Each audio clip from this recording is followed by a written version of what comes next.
puedo ser tu hermana, tu hija, Tamara, Pamela o Valentina. Yo puedo ser tu gran amiga y tu compañera de vida. Yo puedo ser tu gran aliada, la que aconseja y la que apaña. Yo puedo ser cualquiera de todas, depende de cómo tú me apodas. Pero no voy a ser la que obedece, porque mi cuerpo me pertenece. Yo decido de mi tiempo, cómo quiero y dónde quiero. Independiente yo nací, independiente decidí. Yo no camino detrás de ti, yo camino de la par aquí.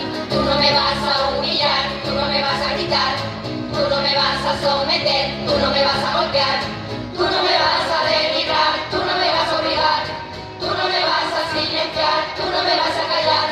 No sumisa ni obediente, mujer fuerte, insurgente, independiente y valiente, rompe las cadenas de lo indiferente, no pasiva y oprimida, mujer linda que desfila, emancipada en autonomía, arriba real y alegría. A liberar,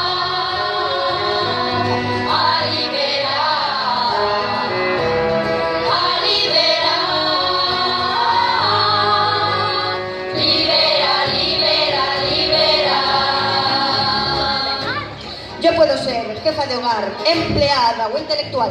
Yo puedo ser protagonista de nuestra historia y la que agita, La gente, la comunidad, la que despierta, la vecindad. la que organiza la economía de su casa, de su familia. Mujer linda se pone de pie.